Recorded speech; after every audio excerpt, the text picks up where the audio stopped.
All right, hello. Welcome back to Behind the Lines with Gabe and Kevin. Week 6, a little bit later than usual, but we're gonna hop right in and keep things quick. How you doing, Kevin? Doing good. It's Thursday night. We got football in about an hour and a half and feeling good. Yes, sir. Let's go ahead and jump in. Here we've got our week 6 scoreboard. As always, starting off with my matchup, I topped Eli 116 to 99. Not a great week for me, but a really rough week for Eli. Didn't crack 100. He had guys like Brock Purdy put up 7.7, Devontae Adams with a disappointing 4.9, and then, Debo Samuel went out early with the injury, so he didn't get as many points as he should have. I also had some underperformers. Calvin Ridley only 6.6, Devontae Smith 9.4, and Kirk Cousins with only 10, his lowest points of the season. Pretty tough, but we were able to pull out the win thanks to some good performances from Travis Etienne and Ramondre Stevenson, kind of getting back in the zone. Yeah, this is a big win for you. First time you've gotten the W column in a few weeks. So definitely good to sort of right the ship. And this is Netflix and Hill's third straight loss after a really strong start to the season. So definitely had some underperformance issues with some key guys for him, and the struggles just continue over there. So Yeah, we'll see if he can right the ship going forward. yeah. I mean, he's gonna have to try to. Next matchup is Tats Lakua inbound versus Baby Want Milky. Tadrakua with the W, 117 to 69. Charlie didn't break 70, dude. One of the worst games I think I've ever seen. Um, Josh Allen, I mean, his whole entire team was pretty disappointing. David Montgomery exited the game with an injury, and then all of his other players basically just disappointed. His highest score on the week was Dalton Schultz, so that's how you know things really went south. And then But he Austin dropped it. Eckler, did he drop him this week? I didn't even Yeah, see that. Eli picked him up last night. Yeah, he has a bye this week, so I guess he just needed like to get some moves going. But yeah, just an absolutely brutal week for Charlie. Yeah, he's tight end 7 currently. He has a touchdown in 3 straight weeks, so he's been having a pretty good season, honestly. And for me, I didn't really have any big blow ups, but just some solid consistency across the board. A good game from Cooper Cup as my leader scorer, and kind of an off game for Puka, but I'm not too worried. He's still got a pretty good target share, and I hit the 117 mark, and just didn't really need to do a whole lot. Won the game by 47 points. Yeah, you kind of cruise to 4-2, and Charlie cruises down to 2-4, and he made a big trade giving away T. Higgins, which we'll discuss. But Yeah. moving into our third matchup, we've got Tower of London getting the W over Riley Reed option. Now, of course, Tower of London outscored him by 44 points, but you have to admit it would have been closer if he would have had two guys that actually played. Zay Jones was out, and I believe John Mechie was out as well. If he wasn't, he put up 0 points, so it's a struggle. But Tal's really been dealing with the injury bug as of late. I trade Miles Sanders and Zay Jones to him for Calvin Ridley, and they weren't injured before. Zay Jones was banged up with a knee, but Tal knew that going in, and they both didn't play. You've got Dalvin Cook getting his job stolen, Jamal Williams still injured, Romeo Dubs on a bye, and then I mean, he picked up Salvin Ahmed, but it's a tough spot. And Bennett he's got a well rounded team. They put up a good score this week, and he gets back up to 500. Yeah, good win for Bennett. This was honestly a pretty impressive score. This offenses were pretty down this week, so fantasy scores were really pretty bad. And 134 is a nice spot. Tal obviously 2 players dropping Gaguseg, and he still put up 90. So I think things will get better for him. But a solid win for Bennett. And I guess are both guys 3-3 now? Yeah, Yep, everybody, me, both Bennett, guys and moved to Tal. 3-3. A lot of 3-3 teams. Oh, our prime, or was it? I think this was game of the week. Let's go golfing versus Will Swallow for defense. Both teams with 0 wins going into the week. Let's go golfing pulls it out with a 130 to 94 victory, 36-point game. 130, like I just said with Bennett's, that's a solid number for this week. And of course, Yep. Sam comes out on the wrong end of it yet again. But Alex honestly did well. All of his Lions players produced for him. Amon-Ra, the huge 30-point game, and Adam Thielen, for whatever reason, man, just keeps getting it done this season. He's been sensational. That's going to be one of the And best waiver pickups of the season. yeah, Adam Thielen has been incredible. Him and Puka Nacua have been the 2 receivers off the waivers that have really came out of nowhere. Yeah. Aging Adam Thielen.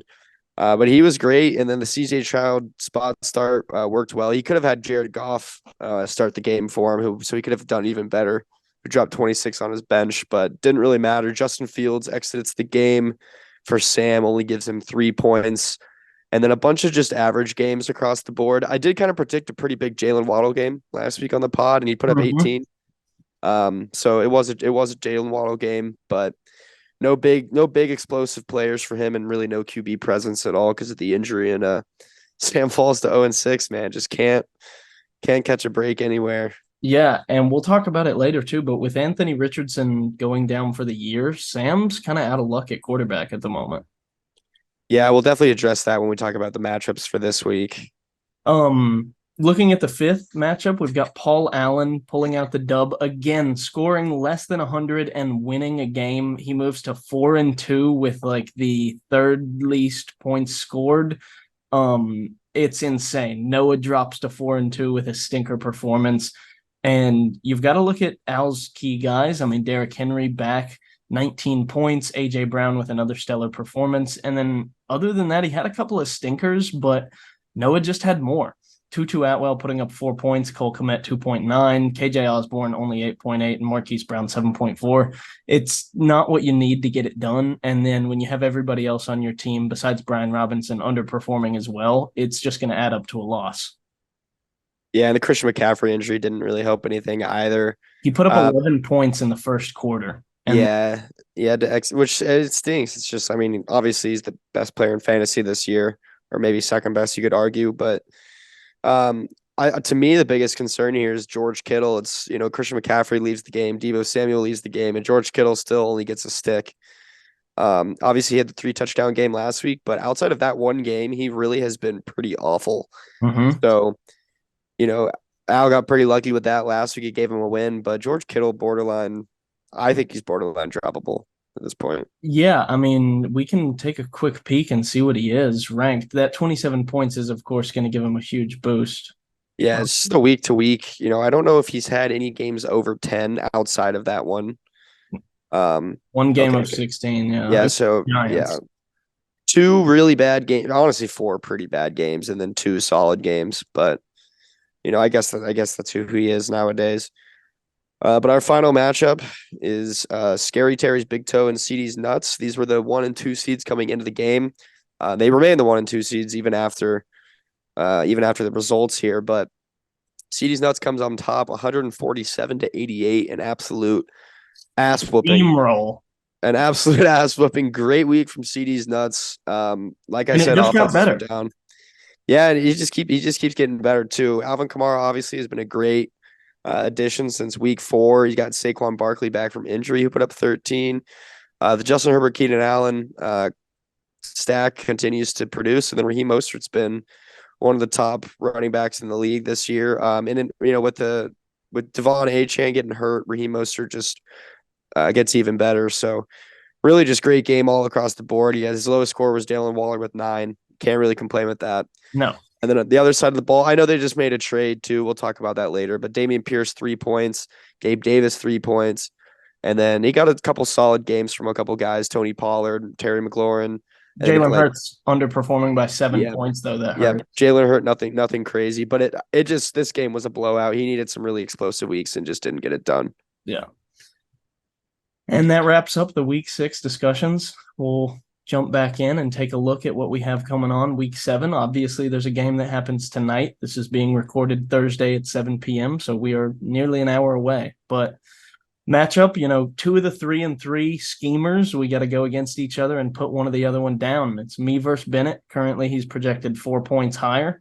And looking at it, I've got some really tough matchups this week. I mean, I've got Kirk Cousins and TJ Hawkinson against San Fran, Etienne against New Orleans, Ramondre against Buffalo. And then everything else is pretty middle of the pack. I mean, I guess Miami's secondary hasn't been good this year, but they have a good defense. They're just not playing like it. And then as it comes to Bennett's team, he's got some pretty incredible matchups in key spots. Patrick Mahomes and Travis Kelce, that stack going against the Chargers. And it's stack versus stack, and he's definitely got the better of them, and he's got the better matchup. So I'm definitely nervous. However, you have to look at Zach Moss, did his job get taken by Jonathan Taylor? Cleveland has one of the better rush defenses. Is he going to put up anything meaningful? And then you've got to look at Chris Olave, Jerry Jeudy, Drake London, and Josh Downs all, because so far this season they've been pretty hit or miss. Chris Olave probably the best of the four. Yeah, Chris Olave's honestly been pretty solid. I think he's going to have a pretty good night tonight, if I'm being honest. But Mahomes against the Chargers, that's something to fear for sure. And then obviously Kelsey along with him. So, you got Calvin Ridley tonight. He's got Chris Olave tonight. Should be some solid action to start us ETN off this tonight, week too. and hop into the. Both these teams currently are looking right on the fringe of the playoffs, but currently sitting out and looking in. So, this is a very important game for both teams. I have ETN tonight, too. Oh yeah, I forgot about ETN as well. So it's a big night for me. I'm getting a call at the moment. I have to hang that up. All right. Next matchup of the week, we have Netflix and Hill versus Baby Want Milky. Eli is going to try and keep Charlie on the losing streak and end his own losing streak. Currently, he is projected a healthy 14.1 points over. And Charlie's team, it looks disheveled in a lot of parts. You look at Josh Allen, Austin Eckler, Aaron Jones, and not even Aaron Jones really, but those have been your only key consistent guys so far this season. Aaron Jones obviously been injured. He's only played 2 games. But when you're starting people like Antonio Gibson, Kadarius Toney, Zach Evans, who's a stream option only this week, and then Jonnu Smith, it's a battle. And Charlie's really battling to stay near the water level, but currently his head's under it and he's staring down the barrel of a poop bowl playoff here. Yeah, I think Eli's in a good spot to, get his W that he's been waiting on. He's lost 3 straight games, so he definitely needs to bounce back this week. And Charlie is just down with injuries and buys and kind of just throwing together sort of a half-assed team here with Kadarius Toney and Jonnu Smith and Zach Evans, like you mentioned. So, there's obviously a chance he gets it done. You never know what's going to happen. Eli is on a 3-game skid. Anything can happen. Yeah, anything for sure can happen. If I were to put money on it, I would say Eli walks away with this one handedly. But, crazy things happen. And, best of luck to Charlie, I suppose. Next game, though, is Will Swallow for defense versus Tactical Kua inbound. 4-2 versus 0-6. I'm currently sitting 3rd on the standings, and Sam is currently sitting 12th. And last, the only team without a win. And so help me God if I'm the team you're going to try and keep it him that to way. Get his first win. What was that? You're going to try and keep it that way. Oh, of course. Yeah. So help me God if I'm the one who makes things wrong. But my running back room this week is a little rough around the edges. I'm down Breece Hall due to the bye. So I'm starting Zach Charbonnet, and Joe Burrow's on a bye. So I'm starting Geno Smith as well and Tyler Lockett. So I'm very in on the Seahawks this week. Luckily, they have a good matchup against Arizona. That's going to be a big game for me. And then, of course, the Cooper Kupp, Puka Nacua duo. Just eyes on them as well. So hoping for the best. Sam, on the other hand, is down his QBs, of course. So, he had Anthony Richardson, who's out for the season, as we mentioned earlier, and Justin Fields is out for this week. And he's got Daniel Jones slotted in there, who's questionable. He's questionable to return. He didn't play last week with a neck injury. He's supposed to be back this week, but nothing confirmed yet. But that's still just not a really comforting start for sure. Daniel Jones is not the optimal guy to keep in there. But he does get George Pickens is back. Or I was going to say Deontay Johnson is back. So George Pickens, we'll see how that works out for him. But Jordan Addison without Justin Jefferson, we'll see. I feel good about my odds here. I think you should feel good. You're projected higher. You clearly have the better team on paper, and you're the one dealing with less injuries. And even though you have some buys, you still are projected to get the dub. So you got to hope that that's what happens, and you got to hope that Sam's bad luck of no defense continues. Absolutely true. And now diving into the second to last matchup of the week, we have Christian's. Is it? I don't even know what number it is. Christian's own the Gibtards versus Riley Reid option, 118 to 104 current projection. These rosters do look fairly accurate.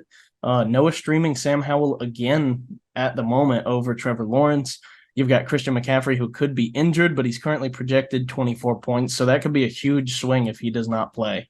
Jahmyr Gibbs also questionable, I believe, with a hamstring injury, and he's been over-projected what he's actually performed this season, week in, week out. So you can expect he's probably not going to have a blow-up game, but David Montgomery is injured, so there's opportunity there. And then as we look to Tal's team, Obviously, we mentioned there's injuries, but there's a few key guys that need to explode for him to get the dub. Specifically, Tua Tagovailoa, Josh Jacobs, and Stephon Diggs. Those three guys all need to put up 25 points.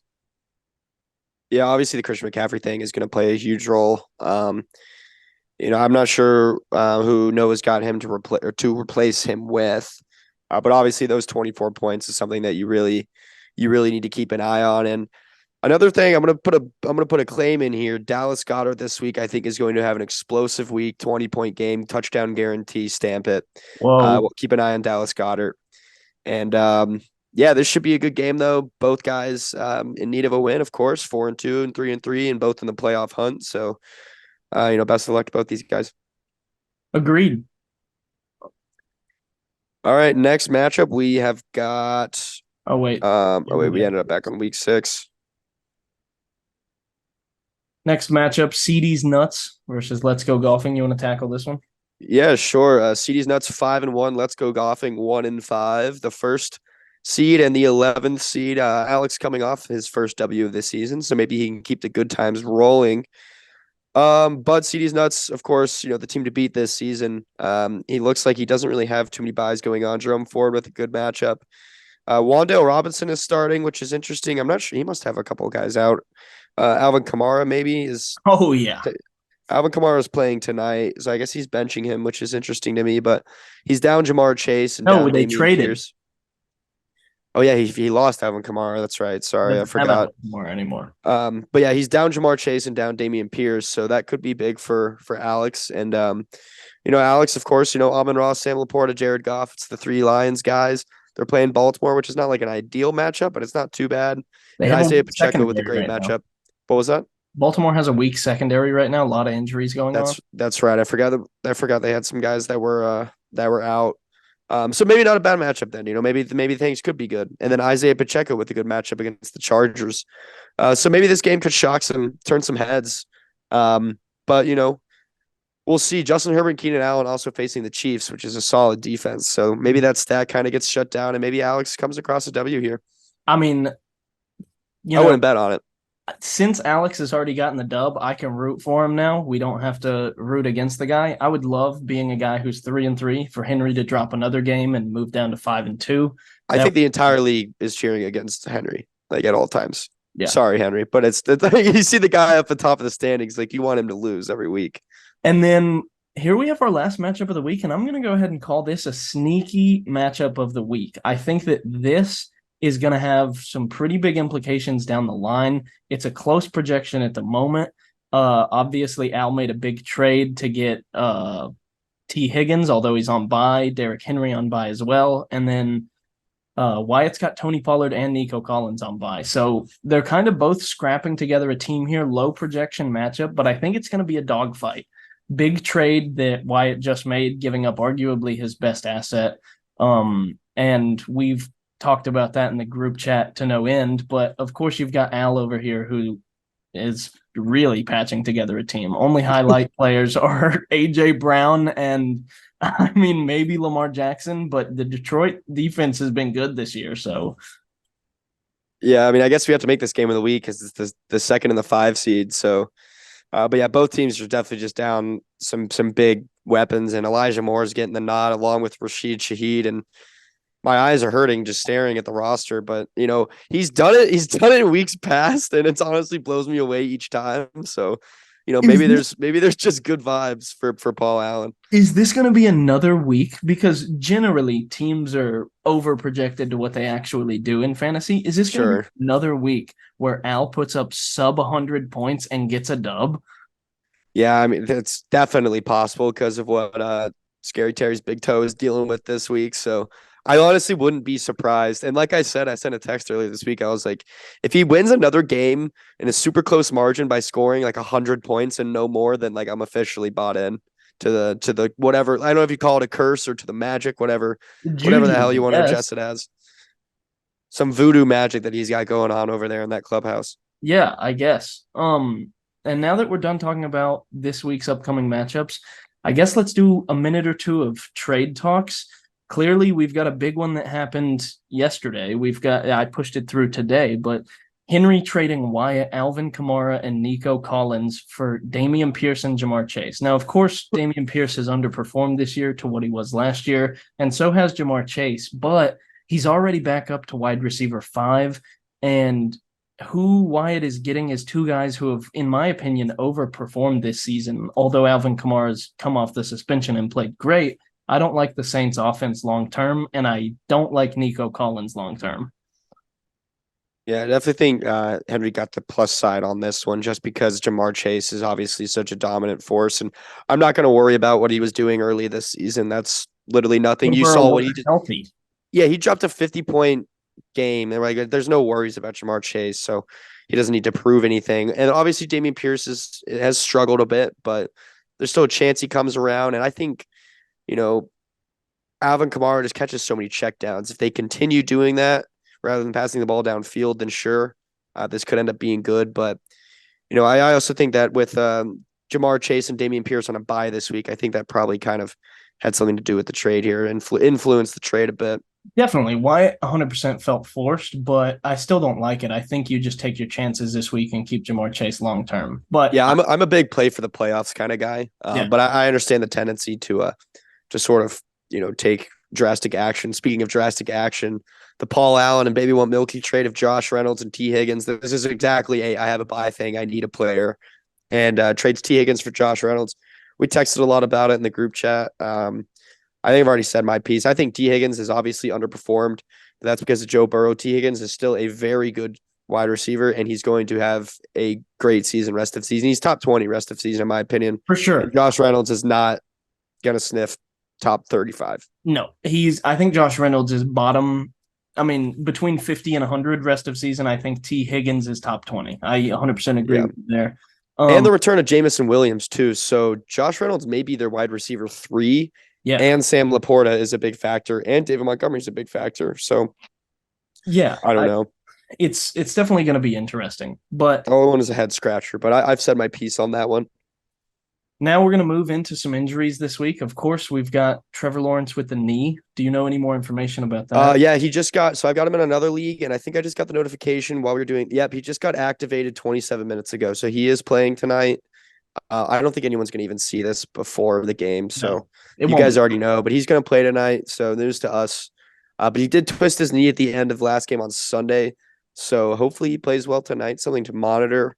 But really big for Calvin Ridley, Christian Kirk, Zay Jones, Travis Etienne, all those guys, Evan Ingram. But really good that he's playing. So hopefully he looks healthy tonight. Yeah, and then next up on the sheet, we have Deebo Samuel, who went down with a shoulder injury in the first quarter of the game, did not return, and the 49ers just kind of looked lost. We don't know the extent of it. He's still questionable at this point, but if it's anything that's going to linger and cause him issues, that could have major implications for fantasy points for Brandon Ayuk. George Kittle could see some more receptions, and then they might start running it more through Christian McCaffrey. So something to watch out for. Yeah, and to kind of go off that with CMC also going down in this game, he exited in the second half. I didn't know exactly which quarter. I think the third, but he had an oblique injury.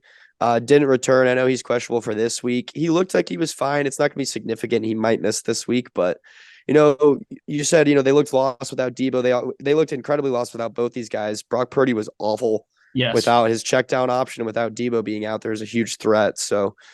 Brandon Ayuk had a solid game, but Kittle still couldn't even get it done because I think they needed him to block. Mm-hmm.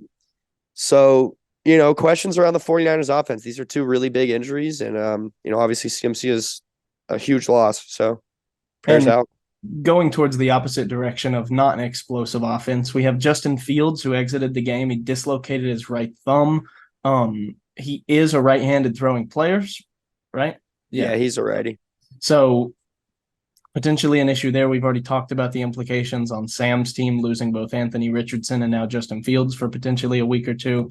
Definitely something to monitor, but I don't think Justin Fields has been that great this season anyway, especially with the new rule changes on quarterback scoring to kind of limit these guys who are absolute shit, but they run a lot and they get a ton of points. Yeah, he had 2 really solid weeks, but obviously this is going to have a toll. We know something about Justin Fields' hand injuries. I think Bartu knows something about that. We do. But Fields for sure out this week, and then we'll just have to monitor it week by week. Next up, though, David Montgomery exited the game with a rib injury. He's expected to miss some time. The Lions have a bye in week 9, which would be, this week, next week, and then the bye. So my prediction is that he does not play till week 10.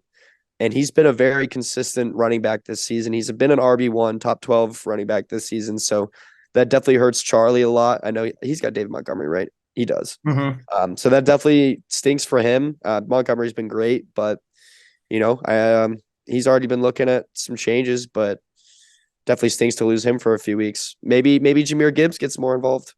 Yeah, and you got to hope so. Jahmyr Gibbs coming off a hamstring. Hopefully he's going to get some more utility and hopefully see the end zone a couple of times because he hasn't seen it once this season. Absolutely. Ryan Tannehill, obviously he goes down with an ankle injury. The Titans look awful. There's implications there. They might start to use Derrick Henry and Tajay Spears more with Tannehill's absence. And then going forward on that, another quarterback injury, Jimmy G down with a back injury. And Josh McDaniels said that Jimmy G is considered day-to-day at the moment, which could have significant implications for both Devontae Adams and Jacoby Myers. Aiden O'Connell, their rookie quarterback, looked like shit. And Brian Hoyer, who's just a veteran backup guy. He was with the Patriots for 3 different stints over the course of 15 years. Veteran guy, not really anything explosive. And so we could see a drop-off in production. Absolutely. Damian Harris was stretchered off with the back injury. I actually didn't really follow up too much on this injury, but obviously any sort of stretchered off injury is never good. So no, not just stretcher, taken off in the ambulance. Oh yeah, it was an egregious injury. It's something to the head and neck area. I didn't get a follow up. I know he had his thumbs up as he left. I don't think it's any thing super terrible, but of course prayers out for him. He's definitely going to be out for I assume a significant amount of time. Yeah. I heard that Leonard Fournette was doing interviews was seen in the Bills clubhouse. I already picked him up off waivers because I heard that news. So we'll see if that actually comes to fruition or if James Cook just continues getting or Latavius Murray too is the backup there. So we'll see what happens there. And then now we have the last one, and this one we do have the answer for at this point, but Anthony Richardson has undergone season-ending surgery. His season is over. He had a very promising rookie season, although through his first 4 weeks, he had sustained 3 pretty significant injuries, and we knew just based on the Colts offensive line and how much he likes to run the ball, it was going to happen sooner or later. It usually does to rookie quarterbacks who move around like he does and take big hits. Prayers up to him. I hope that he's able to come back and show a striking performance like he did at the start of the year. But yeah, that wraps up the injury talk. And now let's move forward into our quick hits talking points. We'll try and wrap these up over the next few minutes. Addressing the first one, Sam, the only person without a win in the league anymore. He is now 0-6, definitely scrambling. We saw him talking about it a bit today in the group chat, how unlucky he's been with the defense, his team name. He will swallow for some, but he's not getting any. And you got to hope that he continues to not get any because that means a bigger percentage that we make it into the playoffs. It's just obviously he's been struggling. I think he's starting to probably worry about the punishment a little bit. At 6 wins, he could win 8 straight and still make the playoffs, but I think he's probably given up on the chance and kind of just trying to make changes to avoid the punishment. So he's sort of the first one to fall to the wayside. But Henry on the other side of things is now the sole person top the standings at 5-1, second best record. There's a couple of guys that are sitting at 4-2. I think there's 4 of us, me included. But Henry's alone at 5-1. He's playing Alex this week, and he just keeps chugging along. And shout out to Henry. He was the worst regular season team last season. He was 4-10, and now he is 5-1. He already beat his last season mark 6 weeks into the season. I know it's pretty interesting to see the turnaround from the guy. We've heard a lot of talk and we've talked about it on in, but he's put in some dedication to improve his squad. Moving forward with somebody who's also in their first year or is in their first year, similar to Henry was last year, Al. He scored 102 points and 92 points in back-to-back weeks, and he is 2-0 in that span. How are we going to end this? What are we going to do? I don't know. He's got some sort of voodoo magic, and I'm looking into it as the commissioner. Yeah, I put in parentheses after that point. Someone please make it stop. You just can't keep getting away with this, man. These week, I understand getting one kind of, choke win. He won easy win, but 2 in a row. Give me a break. But he's 4-2, and his points, he has the third least points scored, and he edged out Sam by like 1 point. He So edged out he's Bennett by 0.32. in a week. Yeah, I meant season wide though. Oh yeah. He's 10th in scoring, Yeah. which is crazy that he's 4-2. But here we are. Next, Eli was 3-0 and is now 3-3. A lot of question marks rising up as to what happened. We've seen kind of a collapse from his team. He just had kind of a bad week this week against you. I'm not sure what he did the 2 weeks prior to that. Actually, I beat him one of those games. He had kind of a mid game as well, but the team has fallen off a little bit after such a strong start. You got to start worrying. What's in store for the Netflix and Hill squad? Yeah, I mean, you got to expect that there's some roster movement happening. I know that he's been picking up a few guys today that I've seen, and he's hoping in case Debo's down, he's got somebody to start. But long term, it's going to be interesting, especially if Brock Purdy's not playing up to what we thought he was. He has Jordan Love as a backup, and that's something to monitor because Jordan Love's playing his first year as a starter. Um, Speaking of Brock Purdy and the 49ers and Eagles both lose crazy upset games. There's no undefeated teams remaining in the NFL, and it kind of happened all at once. It was like you watch the 49ers choke a game and just not able to put up enough points to win. And then you watch the Eagles do the exact same thing. They had multiple opportunities. Obviously, Jake Elliott misses a crucial field goal, and then a horrible interception by Jalen Hurts at the end of the game, throwing off his back foot. You've seen it in the intro, just bad. Yeah, this was weird. The Niners kick especially was like a 34 or 27 yarder, maybe. Yeah. It was really not far at all. Obviously, Purdy played really poorly, and the Eagles offense played really poorly. But the Browns defense is also very good. But just honestly, really shocking losses for both those teams. And now there's no more undefeated teams remaining, not only in our fantasy league, but also in the NFL. Another weird thing, the Dolphins provided 3 of the top 5 fantasy players this week for overall scoring: Tyreek Hill, Raheem Mostert, and Tua. They've done that multiple weeks with those it's same crazy. 3 players. It is weird. And that's why you're seeing like Henry's team is solid because he's got a Dolphins player. Tyreek Hill has been great.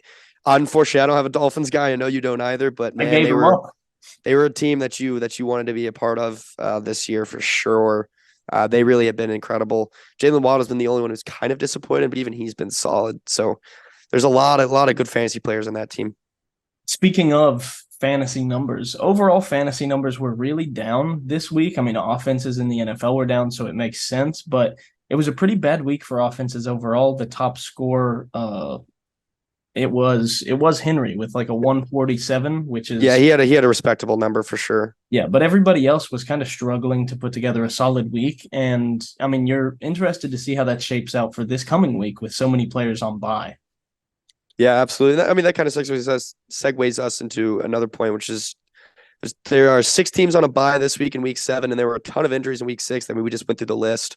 So a lot of guys are really struggling to field solid rosters. We did the matchup and we made some faces at the teams, but I get it. Injuries are up, buys are up. This is a really rough week 7. I expect scores to be relatively low once again for this week. So you just got to hope that your opponent is one of those guys that drops 150 because someone's going to do it.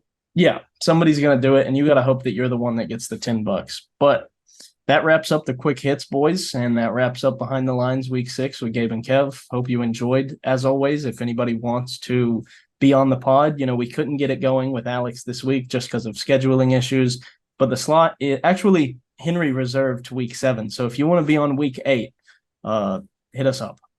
Absolutely. Best of luck to everyone this week, and have a good weekend. Cheers, Gabe. Best of luck, gentlemen. Have a good evening. Another good pod down.